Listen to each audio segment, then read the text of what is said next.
Hi friends, இந்த வீடியோவில் நாம் TNEA வெப்சைட்டில் ரெஜிஸ்ட்ரேஷன் எப்படி செய்வது என்பதை பார்க்கலாம். முதலாவதாக மாணவருக்கு இமெயில் ஐடி தேவை. இமெயில் ஐடி இல்லை என்றால் உடனடியாக அதை தயார் செய்து கொள்ள வேண்டும். ஏனென்றால் இதுதான் உங்களுடைய யூசர் ஐடியாக இருக்கும். இதன் மூலமாகத்தான் TNEAவின் செயல்முறைகள் உங்களுக்கு தெரிய வரும். இரண்டாவதாக மொபைல் நம்பர். உங்களுடையது அல்லது உங்களுடைய பெற்றோர்களுடைய நம்பரை பதிவு செய்யலாம். SMS வருவதற்கும் ரெஜிஸ்ட்ரேஷன் OTP வருவதற்கும் இந்த பதிவு முக்கியமானது. மூன்றாவதாக ரெஜிஸ்ட்ரேஷன் ஃபீ பேமெண்ட். ஆன்லைன் அல்லது DD மூலமாக TFC சென்டருக்கு சென்று பணம் செலுத்தலாம். OC, BC, PCM, MBC மற்றும் TNC கம்யூனிட்டியில் உள்ளவர்களுக்கு 500 ரூபாயும், SC, SCA, ST கம்யூனிட்டியில் உள்ளவர்களுக்கு 250 ரூபாயும் ரெஜிஸ்ட்ரேஷன் கட்டணமாக வசூலிக்கப்படுகிறது. தேவையான டாக்குமெண்ட்ஸ் மற்றும் சர்டிஃபிகேட்ஸ் உங்களிடம் தயாராக இருந்தால் ஒரே நாளிலேயே ரெஜிஸ்ட்ரேஷன் செய்யலாம். எப்படி ரெஜிஸ்ட்ரேஷன் செய்வது என்று இப்பொழுது நாம் பார்ப்போம். பிரவுசரில் TNEAonline.org என்ற வெப்சைட்டிற்கு சென்றால் இந்த ஸ்கிரீன் ஓபன் ஆகும். தாங்கள் ஒரு புது யூசராக இருப்பதால் click here for new registration என்ற பட்டனை கிளிக் செய்ய வேண்டும். அது தங்களை நியூ ரெஜிஸ்ட்ரேஷன் ஃபார்மிற்கு எடுத்துச் செல்லும். முதலாவதாக விண்ணப்பதாரரின் பெயர். தங்களுடைய பெயர் 10th அல்லது 12th மார்க் ஷீட்டில் உள்ளபடியே பொருந்த வேண்டும். அடுத்ததாக தங்களுடைய கைபேசி எண்ணை நிரப்பவும். பிறகு இமெயில் ஐடி. மாணவருடைய இமெயில் ஐடியாக இருப்பது நல்லது. அடுத்து மாணவருடைய பிறந்த தேதியை நிரப்ப வேண்டும்.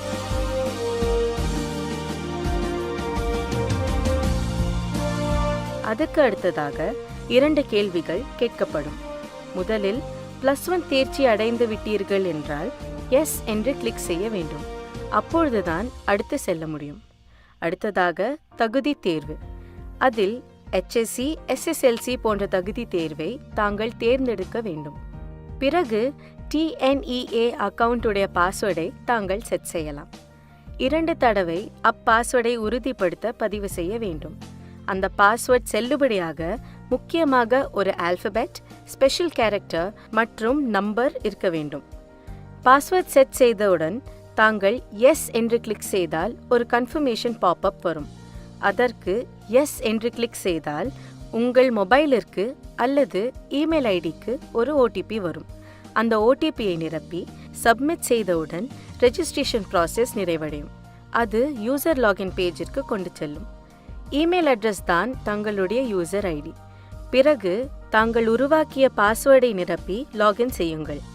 லாகின் செய்தவுடன் முதல் பக்கத்தில் தாங்கள் நிரப்ப வேண்டியவை தனிப்பட்ட தகவல்கள், அதாவது பர்சனல் இன்ஃபர்மேஷன். உங்களுடைய பெயரை ஏற்கனவே பதிவு செய்ததால் அதை மாற்ற முடியாது. அடுத்து தங்களுடைய தந்தை அல்லது பாதுகாப்பாளரின் பெயரை நிரப்ப வேண்டும். பிறகு உங்களின் முகவரி. கம்யூனிகேஷன் அட்ரஸும் பெர்மனன்ட் அட்ரஸும் ஒன்றாக இருந்தால் சேம் ஆஸ் கம்யூனிகேஷன் அட்ரஸ் என்ற ஆப்ஷனை கிளிக் செய்ய வேண்டும். இல்லையென்றால் தாங்கள் பெர்மனன்ட் அட்ரஸை தனியாக நிரப்ப வேண்டும். அடுத்ததாக தாங்கள் எந்த மாநிலத்தை சேர்ந்தவர், மாவட்டத்தை சேர்ந்தவர் மற்றும் எந்த தாலுகாவை சேர்ந்தவர் என்பதை நிரப்பிவிட்டு தாங்கள் முகவரியின் பின்கோடையும் நிரப்ப வேண்டும். அடுத்து தங்களுடைய சொந்த மாவட்டம் மற்றும் சொந்த மாவட்டத்தின் குடிமை நிலையை நிரப்ப வேண்டும். ஏற்கனவே தங்களுடைய பிறந்த தேதியை பதிவு செய்ததால் அதையும் மாற்ற முடியாது. அடுத்து தாங்கள் நிரப்ப வேண்டியவை தங்களுடைய பாலினம், தாய்மொழி, குடியுரிமை மற்றும் பிறப்பிடம். பிறகு தங்களுடைய மதம், வகுப்பு மற்றும் உட்பிரிவின் பெயர் ஆகியவற்றை நிரப்ப வேண்டும். கடைசியாக ஆதார் எண். தங்களுக்கு விருப்பம் இருந்தால் நிரப்பலாம், இல்லையென்றால் விட்டுவிடலாம். இதை தவிர மற்ற அனைத்தையும் கட்டாயமாக நிரப்ப வேண்டும். இவை அனைத்தையும் பூர்த்தி செய்துவிட்டு சேவ் அண்ட் கண்டினியூ என்பதை கிளிக் செய்தால் தங்களை அடுத்த பக்கத்திற்கு கொண்டு செல்லும். அதுதான் ஸ்பெஷல் ரிசர்வேஷன் இன்ஃபர்மேஷன், அதாவது சிறப்பு ஒதுக்கீட்டு தகவல்கள். முதலில் தாங்கள் ஒரு எமினன்ட் ஸ்போர்ட்ஸ் பர்சனாக இருந்தால் எஸ் என்று கிளிக் செய்தவுடன் அதற்கேற்ற டாக்குமெண்ட்ஸ்களை சமர்ப்பிக்குமாறு கேட்டு ஒரு வார்னிங் வரும். அந்த டாக்குமெண்ட்ஸ் இருக்கும் பட்சத்தில் அதை சப்மிட் செய்யலாம். தாங்கள் முன்னாள் படை வீரரின் பிள்ளையாக இருந்தால் இந்த சிறப்பு பிரிவினருக்கு விண்ணப்பிக்கலாம். மாற்றுத்திறனாளியாக இருந்தால் எஸ் என்று கிளிக் செய்யவும். அவ்வாறு செய்தால் எந்த வகையான மாற்றுத்திறனாளி என்று பதிவு செய்ய வேண்டியிருக்கும். இந்த தகவல்களை சமர்ப்பித்த பின் தங்களுடைய சர்டிஃபிகேட்ஸ் எந்த TFC மையத்தில் சரிபார்க்க வேண்டும் என்று தேர்ந்தெடுக்கலாம்.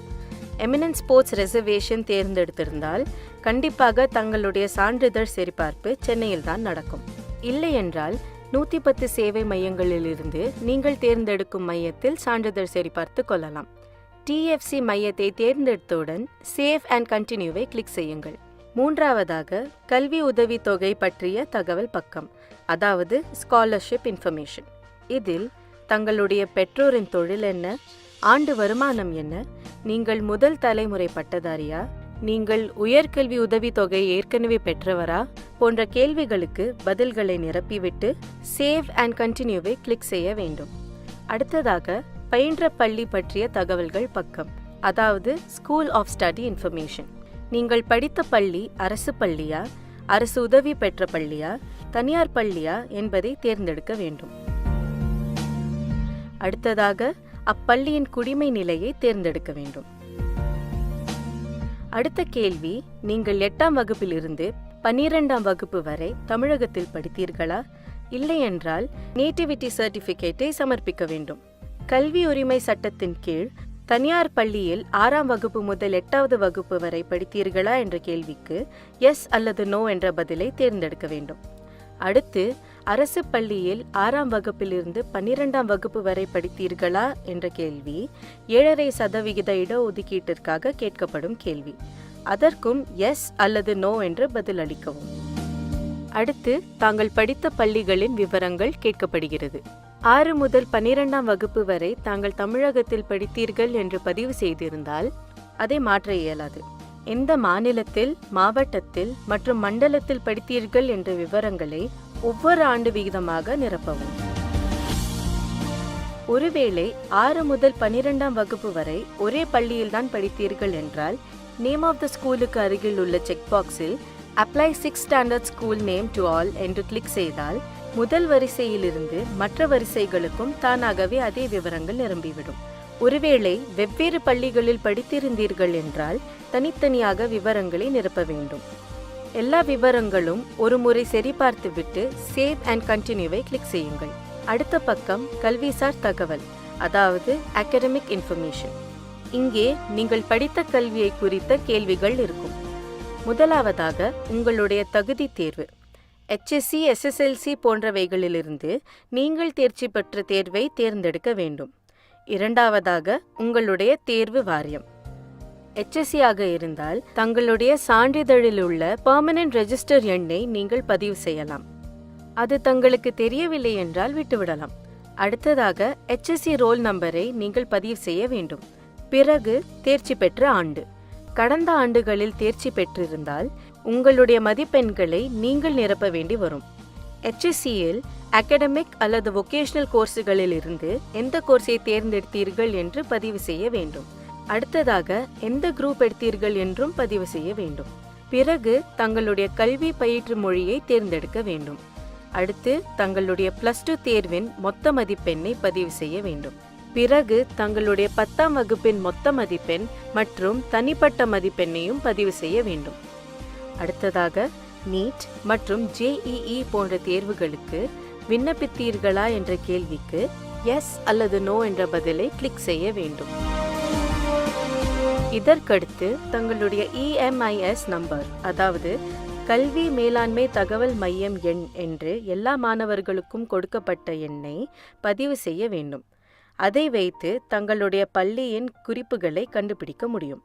அத்துடன் சாதி சான்றிதழின் எண்ணையும் கொடுக்க வேண்டும். பூர்வீக சான்றிதழ் கொடுத்திருந்தால் அதன் எண்ணையும் கொடுக்கலாம். அனைத்தையும் பூர்த்தி செய்தவுடன் சேவ் அண்ட் கண்டினியூ கிளிக் செய்து personal information, special reservation information, scholarship information, school of study information மற்றும் அகாடமிக் இன்ஃபர்மேஷன் பக்கங்களின் பிரிவியூவை பார்க்கலாம். ஒருவேளை ஏதாவது விவரம் தவறாக கொடுத்திருந்தால் பேக் பட்டனை கிளிக் செய்து அந்த விவரத்தை மாற்றிக்கொள்ளலாம். எல்லாம் சரியாக இருந்து தங்களுக்கு ஆன்லைனில் கட்டணம் செலுத்த வேண்டுமென்றால் கீழே கண்டினியூ டு பே என்ற பட்டனை கிளிக் செய்யுங்கள். அல்லது தங்களுக்கு டிடி எடுத்து கட்டணம் செலுத்த வேண்டுமென்றால் பிரிவ்யூ நிலையிலேயே டிஎஃப்சி மையத்திற்கு கொண்டு சென்று கட்டலாம். கண்டினியூ டு பே பட்டனை கிளிக் செய்தால் தங்களின் பேமெண்ட் கேட்வேயை தேர்ந்தெடுக்க வேண்டும். இங்கே 4 வங்கிகளின் கேட்வே இருக்கிறது. இந்த கேட்வேயில் இல்லாத வங்கிகளிலிருந்தும் ரெஜிஸ்ட்ரேஷன் ஃபீ யூபிஐ மூலமாகவோ, நெட் பேங்கிங் மூலமாகவோ, கிரெடிட் கார்டு மற்றும் டெபிட் கார்டு மூலமாகவோ கட்டலாம். பேமெண்ட் கேட்வேயை தேர்ந்தெடுத்த பின் பே என்ற ஆப்ஷனை கிளிக் செய்தவுடன் அந்த வங்கியின் வலைத்தளத்திற்கு தங்களை கொண்டு செல்லும். அதில் கேட்கப்படும் விவரங்களை பூர்த்தி செய்து தங்களுடைய அக்கவுண்ட் விவரங்களை நிரப்பி கட்டணம் செலுத்திவிட்டால் பேமெண்ட் சக்சஸ்ஃபுல் என்ற பக்கம் வரும். அங்கே ஜென்ரேட் ரிப்போர்ட் என்ற பேஜில் டவுன்லோட் நவ் என்ற லிங்கை கிளிக் செய்தால் உங்களுடைய அப்ளிகேஷன் டவுன்லோட் ஆகிவிடும். கட்டணம் செலுத்திய பின் தங்களுடைய எந்த விவரங்களையும் மாற்ற முடியாது. அதனால் முன்னதாகவே சரிபார்த்து கொள்ளுங்கள். டவுன்லோட் செய்த உங்களுடைய அப்ளிகேஷனில் பெற்றோரும் மாணவரும் கையெழுத்திட வேண்டும். அந்த விண்ணப்பத்தின் இறுதியில் எந்தெந்த சான்றிதழ்களை அப்லோட் செய்ய வேண்டும் என்று குறிப்பிடப்பட்டிருக்கும். ரெஜிஸ்ட்ரேஷனின் அடுத்த கட்டமாக ஒரிஜினல் சர்டிஃபிகேட்ஸை அப்லோட் செய்ய வேண்டும். அது எவ்வாறு செய்ய வேண்டும் என்பதை அடுத்து வரும் வீடியோவில் பார்க்கலாம். தேங்க்யூ.